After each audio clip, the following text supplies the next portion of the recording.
Continuing with what was left of my session, we unfortunately ran into a technical glitch, and finally things are working, and I'll be giving the demonstration for the Vedanta debater.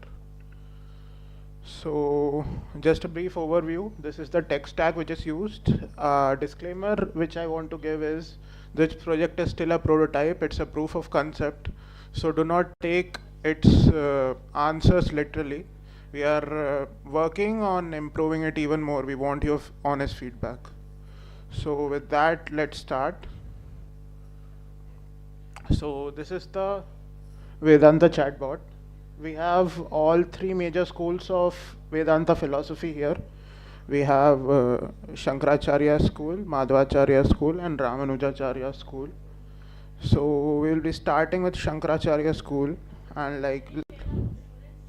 if if there are any Advaita, Dvaita or Vishishta Dvaita students, they can very well indulge in this demonstration. You can ask questions. I'll see how well the chatbot responds.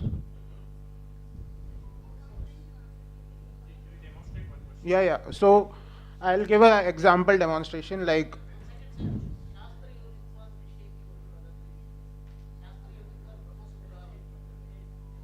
I'm not. You can ask in English.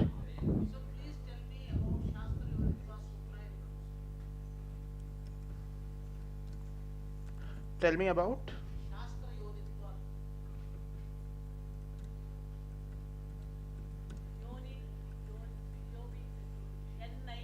Yonitva.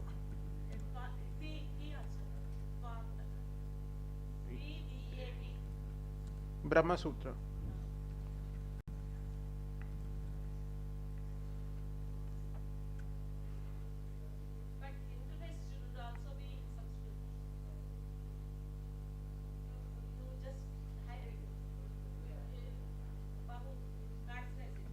Okay.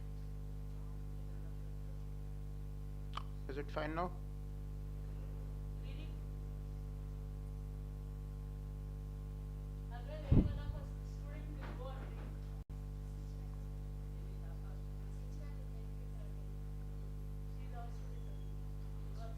Yeah. I think it's readable now. You can.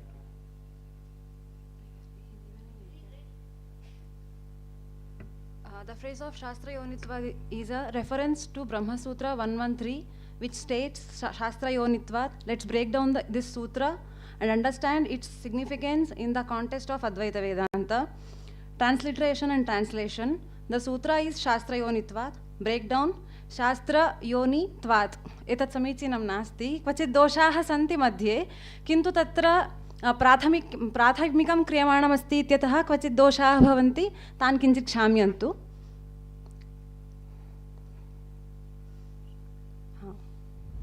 Thus Shastra Yonitva translate to, because the scripture is the source, traditional Advaitic interpretation in the context of Brahma Sutras. This sutra is a part of introductory section that establishes the authority and the subject matter of the Brahma Sutras. The first sutra, Athato Brahma Jignasa, introduced the inquiry into Brahman. The second sutra, Janmadhyasya Yataha, states that Brahman is the cause of the origin, sustenance and dissolution of the universe. The third sutra, Shastra Yonitvat, supports the second by asserting that the knowledge of Brahman come from the scripture, Shastras, specifically the Upanishads, which are considered the ultimate source, Yoni, of the knowledge of regarding Brahman. Explanation and reference. In Advaita Vedanta, the Upanishads are considered the primary source of knowledge about Brahman. The term Shastra here refers to the Upanishads, which are part of Vedas. The sutras Shastra Yonitvat indicates that the Upanishads are the authoritative source of understanding Brahman. This is because they are considered apaurisheya, not created by humans, and thus the considered of pramana, means of the knowledge for understanding Brahman.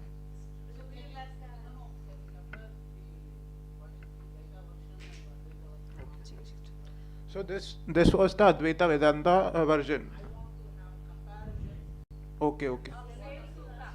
Fine, fine. I'll ask the same to Madhava as well.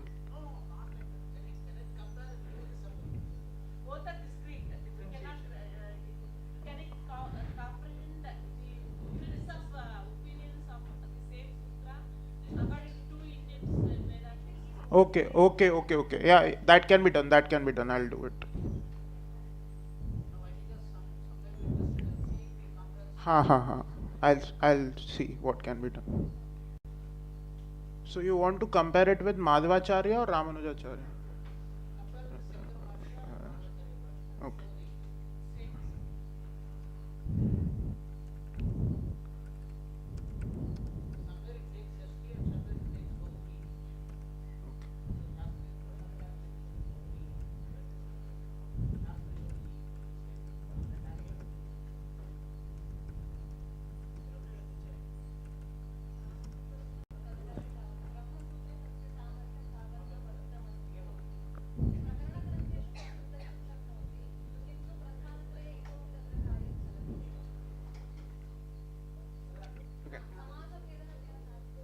You can read.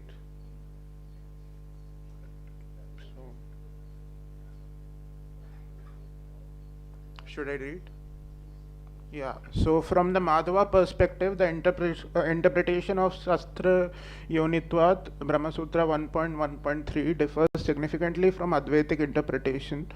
Madhava philosophy, also known as Udvaita Vedanta, was founded by Madhvacharya. Here's how Madhvacharya and his followers interpret this sutra. For Madhava, Shastra Yonitvat emphasizes that the scripture, specifically the Vedas and the Upanishads, is not just a source of knowledge, but it's considered to be a manifestation or a reflection of the divine.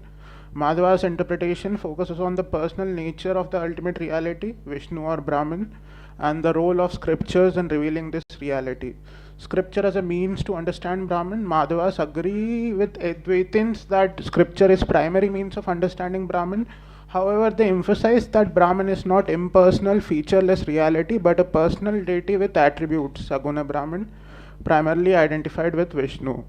Authority and independence of the scriptures. Madhava stresses that the independence, swatantrita of scriptures. He argues that Vedas are apurishya, not created by humans and eternals, thus serving as an independent means of knowledge. This independence is crucial for understanding the nature of Brahman, the soul, and the world.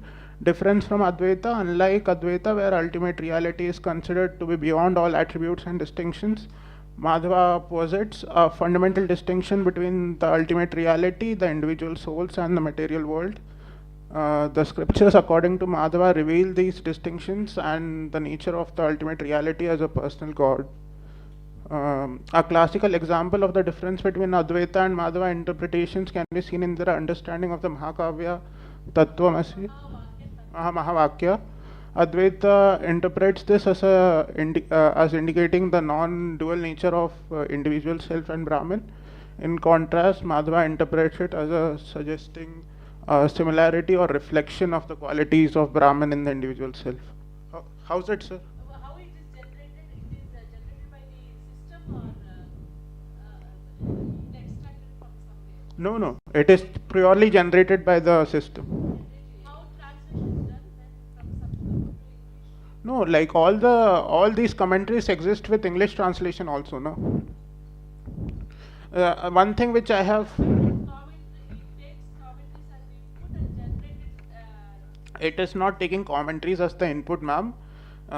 This language model, it has been trained on a lot of data set. I have created a certain prompt which harvests only the Vedanta text from the pre-training knowledge, puts it into the. But this comparison, when the text generated, what is the source?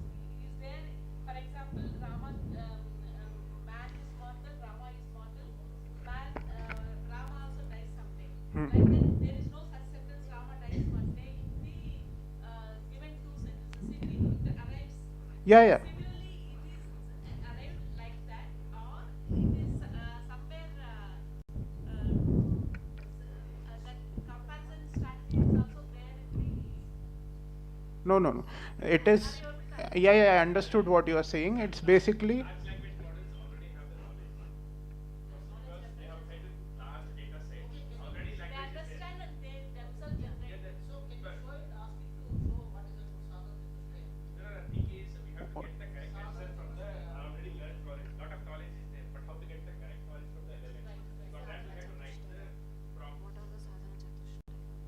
As per Madhava's. As per Vedanta, Advaita Vedanta, Advaita Vedanta eva khalu sadhana chatushtaya. Nada yoga anadi madhava philosophy and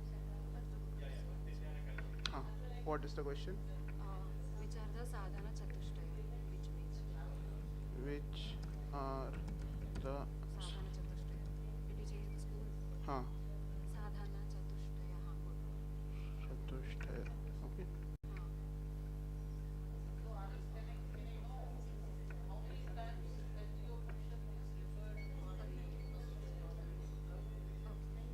Sir, sadhana chatushtaya.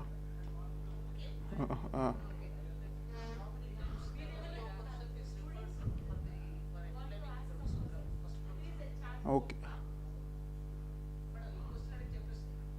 How many times?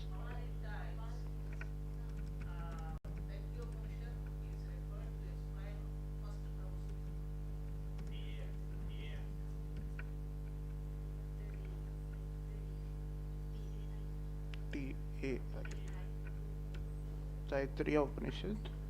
How many times Taittiriya Upanishad?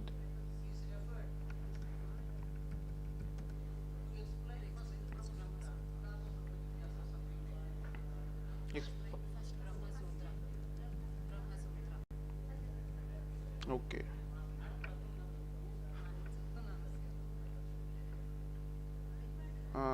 Most probably it should hallucinate in this, because for actual objective answers now it does hallucinate, but let's see. Yeah. Yeah.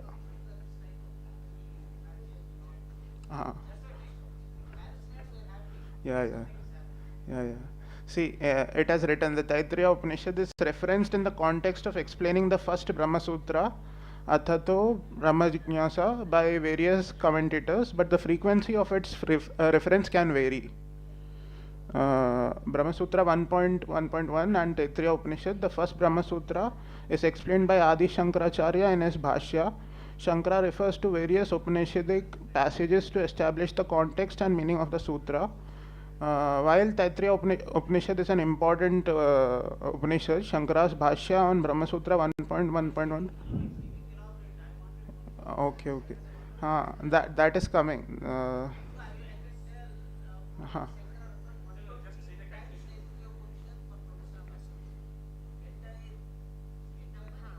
For an accurate count, one would need to examine the commentaries of other schools and traditions.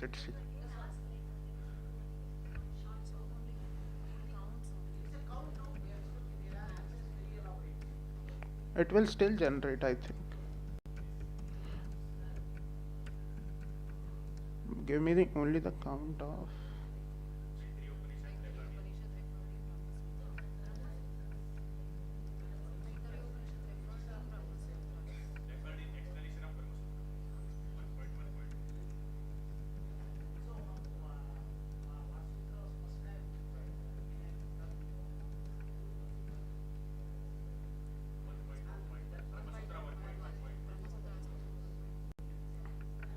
Brahma Sutra 1.1.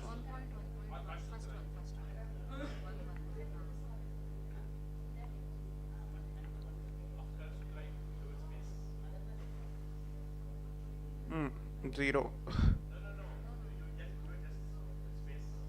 What?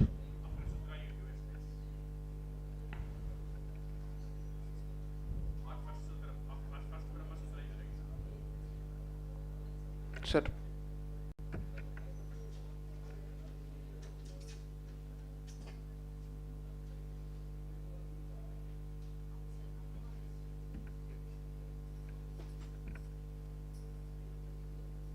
With a writer. You can.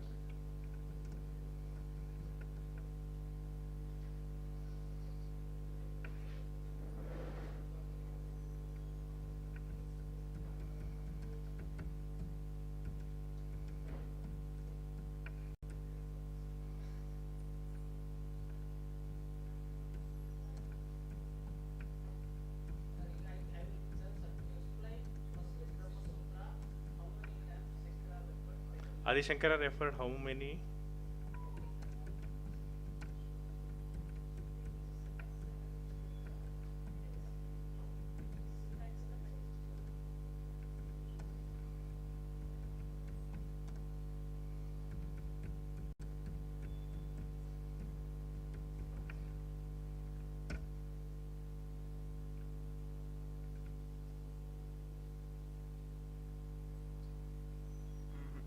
One time. Context of it is written according to Adi Shankara's Bhashya on Brahma Sutra 1.1.1, the Taittiriya Upanishad is referenced one time in the context of explaining Atha and context of the subsequent inquiry. More specifically, Shankara cites Taittiriya Upanishad 2.1.1 in his explanation. Yeah. Any other questions from other schools?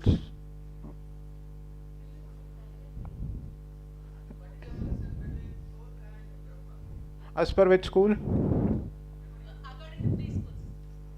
All the three schools. What is the relation between soul and Brahman? Difference between, that's what we are relation.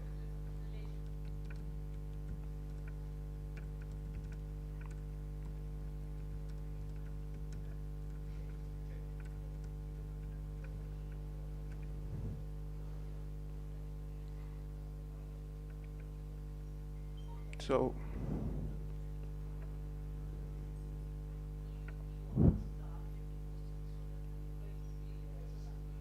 yeah. Correct. Advaita Vedanta, non-dualism. Yeah.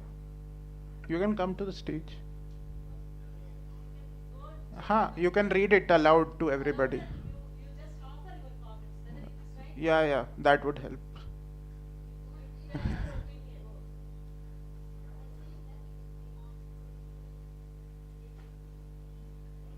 And one more thing, you just announced that you want to have validate.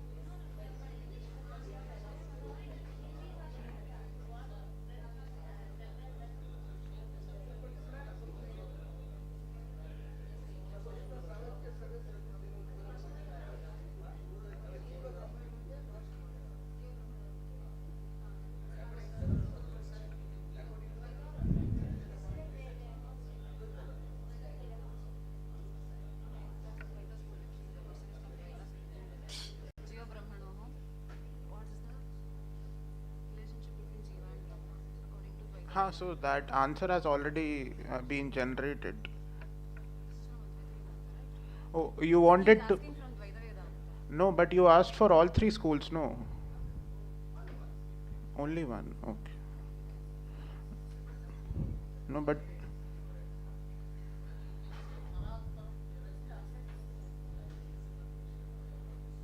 fine. It's already here, Dvaita also, but I will generate again for you. Okay, you can read the same answer. We are using three schools. Uh, Dvaita Vedanta school. I'll.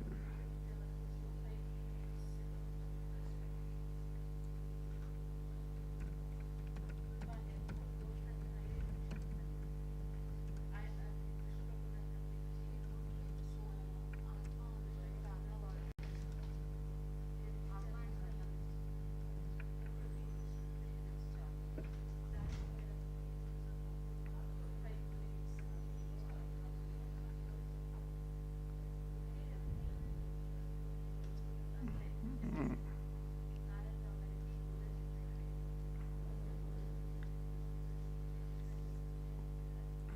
Okay. Allowed to give only for Twitter. Hmm.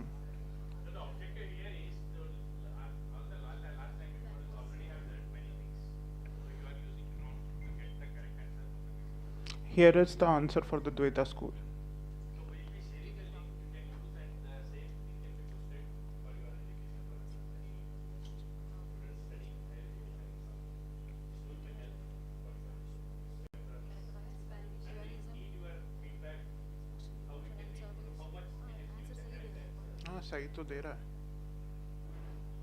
So, as asked by, bro, what is your name? Shubham. Okay. So as said by Shubham, he asked, give the relationship between Atma and Brahman as per Dvaita Vedanta.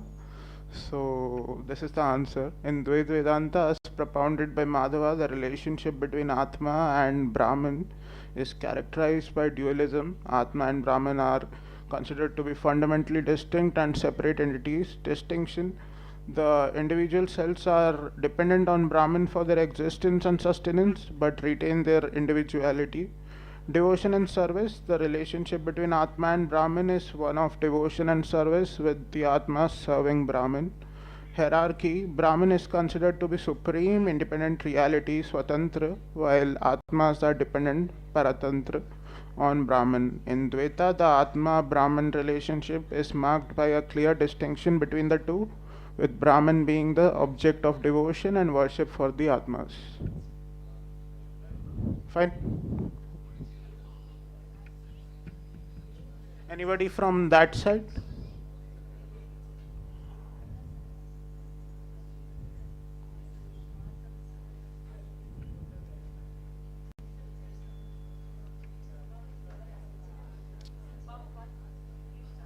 Mama, tell them to ask questions.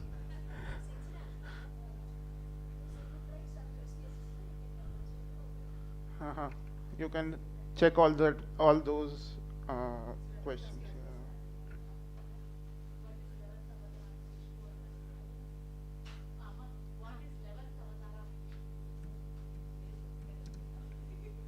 Hey.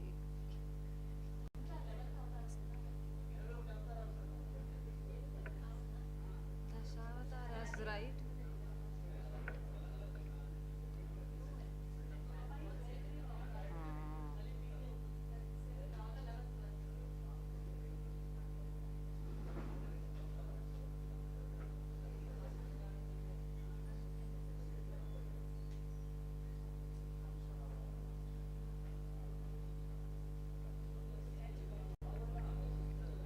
Akhil, Akhil, where is PPT? Can you switch it to PPT? There is my slide, right? Huh? Yeah, okay, fine. What is the shloka? Kaha shloka asti?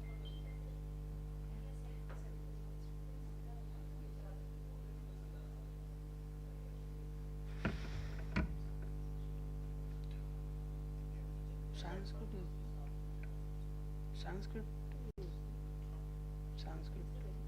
English में लिख लो. Or you can just type it in Sanskrit. Sanskrit.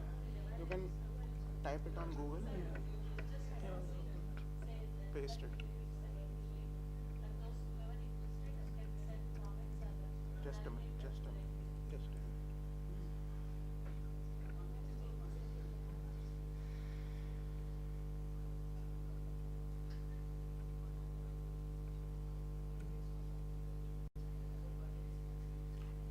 Type it here.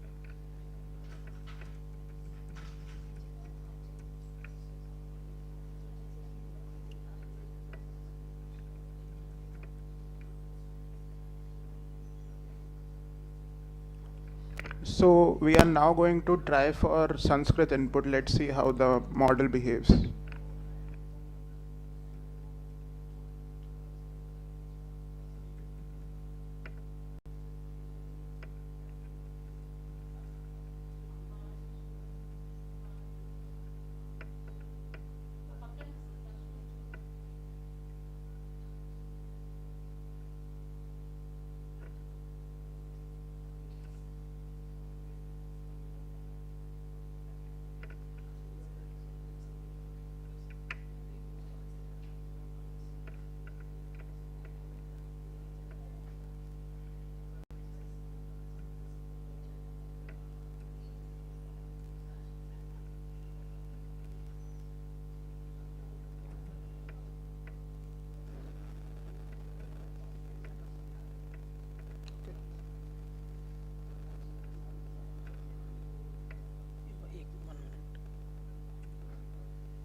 I'll copy.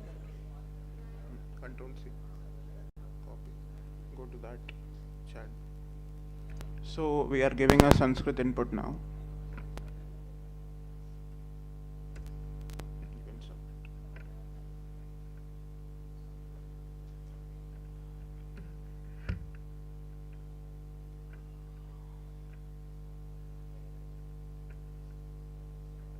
You can read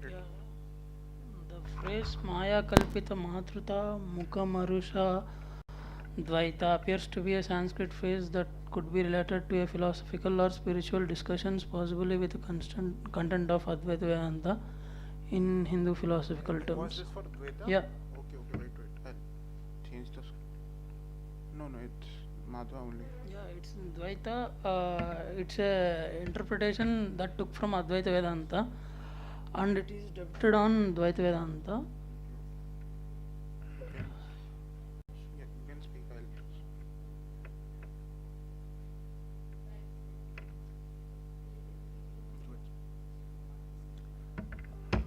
Maya Kalpita. This suggests something that is imagined or created by Maya. In Advaita Vedanta, Maya is the power that creates illusion of the world.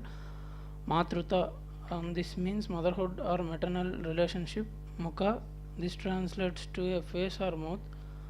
Marusha, through less common, this could be related to death or mortal. Dvaita, this refers to the duality of the Dvaita school.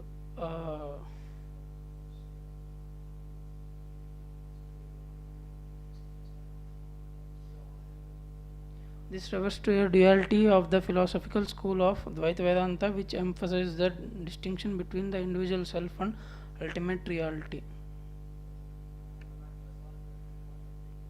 It's correct, almost all it's correct. Possible interpretation, the phrase might be arguing that the concept of duality and perhaps the maternal or creative aspect of Madhurta associated with it is a product of Maya, suggesting the true reality is non-dual. Without more context, it is challenging to provide a definitive translation or interpretation. If you have more, since I have given the input as one line, if we give it to full bush, we can get the information according to this chatbot. Thank you.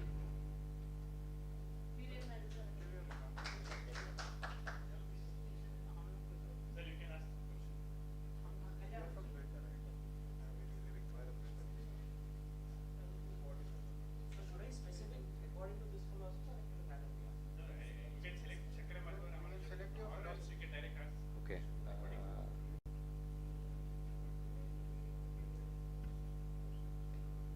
So should I type or can I?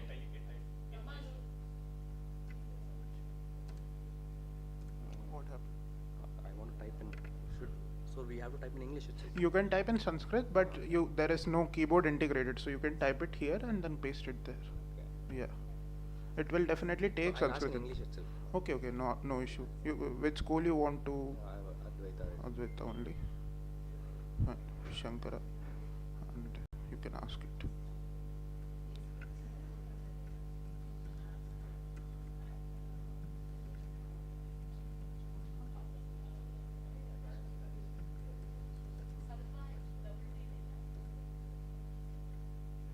Satta ಕೊಡ್ತಾ.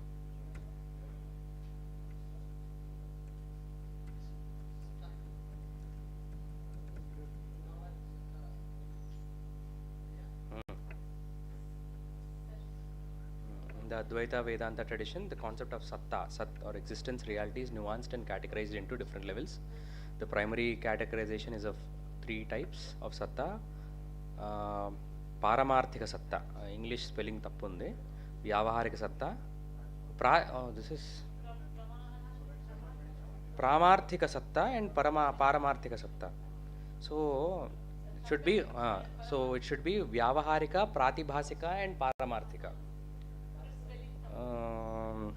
This refers to the practical or empirical existence, which is the reality as experienced in our daily lives. It is the level of reality that is relevant for our mundane interactions and is based on perception and other means of knowledge. Vyavaharika satta is often used interchangeably Pramarthika satta, but it specifically refers to the reality that is relevant for a practical, transactional, vyavahara purpose. Okay, this is the ultimate. So this should have been Pratibhasika, the first thing. Okay.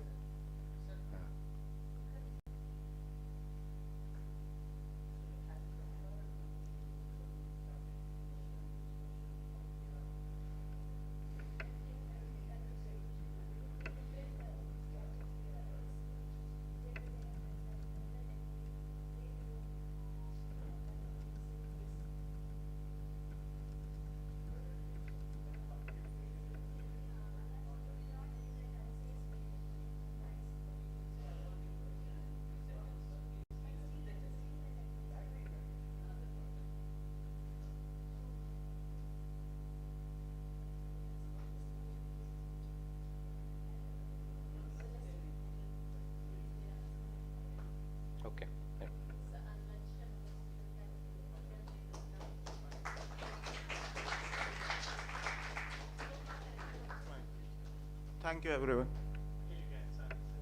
Yeah. And this is the mail ID. If any of you want to join or want to volunteer for betterment of this chatbot, you can contact me on this mail ID. Actually, you share with the organizers. We will. Ha. Okay.